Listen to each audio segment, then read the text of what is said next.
नमस्कार साथियों 2024 के लोकसभा चुनाव का जो सेमीफाइनल जो था 5 राज्यों के विधानसभा चुनाव, इसमें कांग्रेस के लिए बहुत अच्छे नहीं हुए, विपक्ष के लिए बहुत अच्छे नहीं हुए। जिस तरीके से ये तीनों राज्य मध्य प्रदेश, राजस्थान और छत्तीसगढ़ कांग्रेस ने गवा दिए, एक तरह से विपक्ष पर, इंडिया अलायंस पे, गठबंधन पे एक बहुत बड़ी चोट है।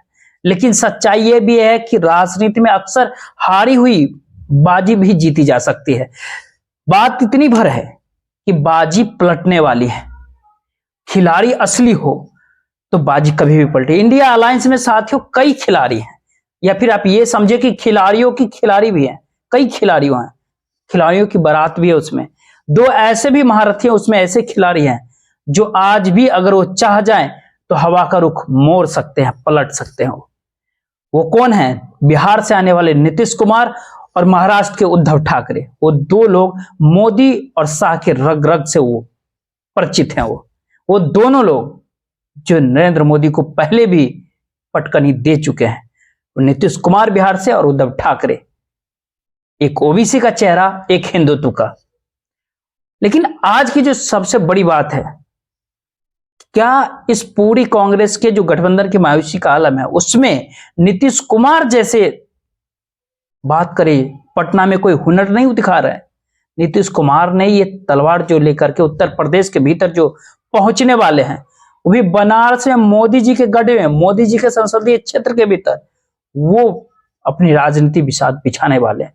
जनवरी के महीने में खबर आ रही कि वो मोदी के गढ़ में, मोदी के संसदीय क्षेत्र में नीतीश कुमार एक बड़ी रैली करेंगे और वहीं से वो शंखनाद करेंगे अंबेडकर नगर में, उसके बाद रैली, उसके बाद जहां जहां वो भाजपा की गढ़ है, ओबीसी का वोट बैंक है, वहीं वहीं नीतीश कुमार की रैलियां होने वाली उत्तर प्रदेश के भीतर। उधर महाराष्ट्र के भीतर जैसे आप ये समझ सकते हैं कि उद्धव ठाकरे जैसे खुद को कसम लेके निकलो कि महाराष्ट्र के चारों तरफ सच्चाई ये भी है कि देश की सच्चाई है कि जब से नरेंद्र मोदी जी की और शाह ने शिवसेना को तोड़ा, शिवसेना के दफ्तर तक छीन लिया और शिवसेना के चुनाव चिन्ह छीना, शिवसेना के 2 पलक है, उसके बाद से सच्चाई यह है कि महाराष्ट्र के जमीनी धरातल हकीकत यह है, चाहे विधानसभा हो या मंडी कमीशन का हो या कोई भी इलेक्शन महाराष्ट्र में हो, आज के समय तक नरेंद्र मोदी जी हर मुकाबला हारे, उद्धव ठाकरे से हारे।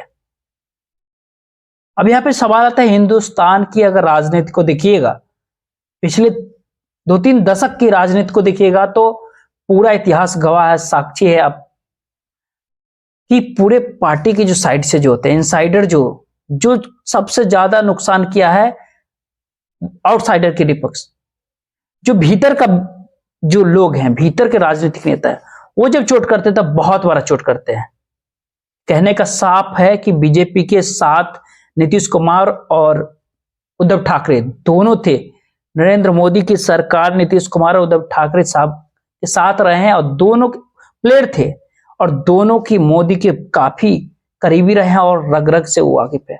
अमित शाह के हर चाल को वो जानते हैं, किस तरीके से चुनाव जीते जाते हैं, किस तरीके से चुनाव लड़े जाते हैं, कौन कौन सी तिकरमबाजी की जाती है। और गुजरात के जो नेता हैं वो सब जानते हैं। नीतीश कुमार ने ये सब कुछ जानते हैं, उद्धव ठाकरे ने। आज यही दोनों नेता हैं जो कल तक नरेंद्र मोदी जी के दोस्त थे, आज सबसे बड़े दुश्मन हैं और एक ऐसे बिसात के ऊपर खड़े हैं। अगर ये दोनों चाह लें, अगर ये दोनों चाहें तो 150 से 200 सीटों का नुकसान मोदी जी का हो सकता है। और इसी बात का चर्चा इस वीडियो में हम करने वाले हैं कि नुकसान कहां और कैसे हो सकता है, क्यों होने वाला है। पिछले कुछ दिनों से जो नीतीश कुमार की तबीयत जो थोड़ी खराब थी, जो मीडिया में आया भी और वो दफ्तर नहीं पहुंच पा रहे थे, लेकिन जो पॉजिटिव नहीं पटना से जो निकली कि अब उनकी तबीयत बहुत बेहतर हो गया, वो अपना ऑफिस जाना शुरू कर दिए। इसीलिए वो शायद ऐसा जो वो अपना एक रणनीति बना रहा है, स्ट्रेटेजी बना रहा है कि जनवरी महीने से वो अपना संग्राम शुरुआत करेंगे और ये संग्राम बनारस से शुरुआत करेंगे। सीधा चुनौती नरेंद्र मोदी के ऊपर। अब नीतीश कुमार का जो प्लान है, जो चर्चाएं में है कि बिहार के 40 सीटों पे वो पर ही नहीं हुआ तो तेजस्वी और नीतीश कुमार की जो ट्यूनिंग है वहां बिहार के अंदर, ऐसी ट्यूनिंग अभी तक वहां पर पिछले कुछ सालों में 2 नेताओं के बीच में नहीं, ऐसी ऐसी जो ट्विनिंग जो है, जो नीतीश कुमार और तेजस्वी के भीतर है, 40 सीट बिहार की लोकसभा की और 14 सीट झारखंड का, हेमंत सोरेन साहब की काफी नजदीकी रिश्ते हैं, हेमंत सोरेन और तेजस्वी। बात नीतीश कुमार की, नीतीश कुमार भी अपने हेमंत सोरेन को छोटे भाई की तरह ही देखते, झारखंड को छोटा हिस्सा मानते हैं। तो 40 सीटें बिहार की लोकसभा की हो गई, 14 सीट झारखंड की लोकसभा की सीट हो गई, और 80 जो सीट है उत्तर प्रदेश का, अखिलेश यादव के साथ उनकी लगातार बातचीत हो रही है नीतीश कुमार की। उसके अलावा जैन चौधरी समाजवादी धारा के नेता हैं, आरएलडी के नेता, उनसे भी बातचीत हो रही है। खरगे साहब से बात करेंगे। थोड़ा नाराजगी है इन दोनों के बीच, लेकिन जो टारगेट नीतीश कुमार का जो है वो नरेंद्र दामोदर दास मोदी, पीएम मोदी पे। और 134 सीट जो पुरते हैं, 14 झारखंड, 40 बिहार और 80 उत्तर प्रदेश, जहां वो ध्यान लगाए हुए हैं। पिछले बार नीतीश कुमार ने 2019 में 40 में से 39 सीट बिहार से गया था, और 14 में से 12 सीटें नरेंद्र मोदी को मिला था झारखंड में। उत्तर प्रदेश में आपको पता ही है 64 सीटें मिली थी मोदी जी को। मोदी जी ने 62 सीटें जीते। एनडीए को 64 मिली थी, 62 बीजेपी जीते थे। और सब मिलाकर के 101 राज्यों में 115 सीटें जीते थे। लेकिन सबसे बड़ी राजनीति का जो 2019 में सबसे बड़ी जो जीत की थी, वो उत्तर भारत के इसी क्षेत्र से 134 में से 115 सीटें जीत के गए थे। और इसी फील्ड में नरेंद्र मोदी जी को सबसे बड़ी चुनौती इस बार मिलने वाली है। उनका जो साथी, जो उनका दोस्त, जो उनका हमसफर, जो एनडीए गठबंधन का हिस्सा था, सहयोगी था, नीतीश कुमार, आज उन्हीं की बात। नीतीश कुमार जी पीएम मोदी और अमित शाह के हर चाल से वाकिफ है। इसीलिए उनकी रणनीति कुर्मी वोट बैंक हो उत्तर प्रदेश में, जो कुर्मी समाज के, कुर्मी समुदाय के लोग जो है, नीतीश कुमार खुद भी कुर्मी समुदाय से आते हैं। कहीं कहीं उत्तर प्रदेश में 9-10% तक कुर्मी समुदाय का वोट है। कुछ पूर्वांचल के क्षेत्र में जैन चौधरी होते हैं, जिनके पास एक काफी जाट वोट होते हैं, यादव वोट, मुस्लिम वोट पढ़ते हैं। समाजवादी पार्टी लेकर के आगे बढ़ रही है।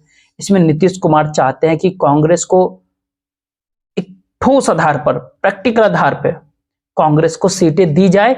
सीटों का भी अरेंजमेंट किया जाएगा। अखिलेश यादव की जो बात हो रही कांग्रेस से, उसमें बात ये निकल के आ रही है कि नीतीश कुमार चाह रहे हैं कि उत्तर प्रदेश की सारी कमान, सारा फैसला जो है वो किसी कमलनाथ टाइप लोगों को नहीं दिया जाए, यंग लीडर को दिया जाए, अखिलेश यादव को दे दिया जाए कि किसको कितनी सीटें दी जाए। क्योंकि अखिलेश यादव उत्तर प्रदेश के भीतर भाजपा के अपोजिशन पार्टी है। नीतीश चाहते हैं कि अखिलेश कुमार डिसाइड करे, अखिलेश यादव डिसाइड करे यूपी के अंदर किसको कितनी सीटें मिलेगी। 134 सीटों के लोकसभा चुनाव पर जो नीतीश कुमार का प्लान बन रहा है, जो खबरें निकल के आ रही है कि हो सकता है कि इस 3 राज्यों का चुनाव का जीत का जश्न बीजेपी के अंदर होगा। लेकिन ये जो पूरा खेल है यूपी, बिहार और झारखंड का, इसी में एक पुराने साथी है एनडीए का, उद्धव ठाकरे। अब उद्धव ठाकरे और नीतीश कुमार दोनों मिलकर के बिहार, झारखंड, उत्तर प्रदेश और महाराष्ट्र, ये चारों राज्य मिलकर के जो आंकड़ा बनता है वो 182 होता है। 182 सीट पुरते हैं यहां पर। और ये कहिए कि आप नरेंद्र मोदी जी का, जैसे भी समझिए कि पिछले बार एनडीए 156 सीटें, इन पूरे 182 में से 156 सीटें जीत के गए थे। बिहार, झारखंड, उत्तर प्रदेश और महाराष्ट्र। अब महाराष्ट्र में जैसे शरद पवार, उद्धव ठाकरे, कांग्रेस, ये तीनों मिलकर के जिनका परफॉर्मेंस बहुत अच्छा माना जाता है, और महाराष्ट्र के भीतर जो स्थिति है अभी भाजपा की, अभी वर्तमान समय में, जैसे अजित पवार, एकनाथ शिंदे, देवेंद्र फडणवीस, सब मिलकर के जो सरकारें अपना चला रहे हैं। सच्चाई ये है वो महाराष्ट्र प्रदेश की, ये 2 जो उप मुख्यमंत्री हैं, जो मुख्यमंत्री हैं, वो अपने सामने एक दूसरे से बात आंख में आंख में डाल करके नहीं करते हैं। महाराष्ट्र प्रदेश की यही स्थिति है, और इसीलिए महाराष्ट्र के अंदर हर चुनाव जो है वो महाविकास आघाड़ी जीती है और भाजपा हारी है, बीजेपी हारी है। तो उद्धव ठाकरे की जो नीति है, जो 48 सीटें हैं, उसके ऊपर ध्यान दिया जाए। ज्यादा से ज्यादा सीट पे शिवसेना लड़ेगी, उसके बाद कांग्रेस, फिर शरद पवार। क्योंकि शरद पवार जो है एक बहुत बड़ा हिस्सा टूट करके अजित पवार के साथ गया, फिर भी शरद पवार जो है महाविकास आघाड़ी के अंदर रहेंगे। कुल मिलाकर के 182 सीटें हैं, जिसमें से 156 सीटें मोदी जी 2019 के लोकसभा चुनाव में जीते थे। महाराष्ट्र से जो ताजा जो खबर निकल के आ रही है कि 48 सीटों में अगर बीजेपी 16, 17, 18 सीट अगर जीत जाए तो नरेंद्र मोदी जी के लिए एक बहुत बड़ी उपलब्धि मानी जाएगी महाराष्ट्र के अंदर। अब कर्नाटक पे जाइएगा, जहां पर भाजपा की हालत थोड़ी पतली है कि कांग्रेस वहां पे सबसे बेहतर प्रदर्शन कर रही है। आप ये भी कह सकते हैं कि कांग्रेस कर्नाटक के भीतर और तेलंगाना के भीतर कहीं ना कहीं अच्छा परफॉर्मेंस कर सकते हैं। तेलंगाना के भीतर जो अभी तत्काल का परफॉर्मेंस रहा है वो बहुत अच्छा है तेलंगाना के अंदर कांग्रेस का। अगर नरेंद्र मोदी जी का अगर कहीं हार मिली तो तेलंगाना में मिली, जहां हैदराबाद का म्युनिसिपल चुनाव जीतने के बाद उनको ऐसा लग रहा था कि कॉर्पोरेशन का चुनाव वो अगर जीते हैं, अब वो हैदराबाद की तरफ कूच करेंगे और तेलंगाना के भीतर कई सीटें उनके पास आ जाएगी। लेकिन सच्चाई ये है कि नरेंद्र मोदी जी को 10 सीट भी नहीं जीत पाए तेलंगाना के भीतर, वहां पे कांग्रेस सरकार बनाने में सफल रही। वही हाल कर्नाटक के भीतर और तेलंगाना के भीतर कहीं ना कहीं भाजपा की सीटें वहां पे कम होंगी या कांग्रेस की बढ़ेगी। 28 में से 26 कर्नाटक में पिछले बार चुनाव जीते थे लोकसभा के, और इस बार जो अगर बंगाल में देखें तो 18 सीटें जो 2019 में ममता बनर्जी के गढ़ से जो बीजेपी को मिला था, नरेंद्र मोदी जी ने जीता। अब वो अगर नीतीश कुमार का बिहार का प्लान देखिएगा, उद्धव ठाकरे का प्लान देखिएगा, या फिर आप इंडिया अलायंस के जो सीनियर लीडर, इंडिया गठबंधन के सबसे सीनियर नेता के अगर प्लान देखिएगा, नरेंद्र मोदी जी को 2019 के 303 सीटें लोकसभा में है उसको नीचे लाना है। नीतीश के करीबी का कहना है कि अगर 50 सीटें भी अगर 2019 में भाजपा के खाते से अगर कम हो गई और नरेंद्र मोदी जी 272 से अगर 250, 40, 30 पे अगर आ गए तो फिर नीतीश कुमार जी का ऐसा मानना है कि फिर मोदी जी की खटिया खड़ी हो जाएगी। अब इन सबों के बीच जो खबरें निकल रही है अखबारों में, इलेक्ट्रॉनिक मीडिया, प्रेस मीडिया में, कि जब से 3 राज्य उत्तर भारत के जो भाजपा छत्तीसगढ़, महाराष्ट्र और छत्तीसगढ़, मध्य प्रदेश और राजस्थान जो जीते हैं, तब से बीजेपी का हौसला बहुत बुलंद हुआ है। और उसमें ये खबरें आ रही है कि इंडिया अलायंस में फूट हो गई, लड़ाई झगड़े हो रही है, एक दूसरे से बातचीत नहीं हो रहा है, बैठकें नहीं हो रही। अखिलेश कहीं ना कहीं कांग्रेस से काफी ज्यादा नाराज हो गए हैं, नाराजगी, नीतीश आना नहीं चाहते हैं, इस तरह की मीडिया में चल रहे हैं।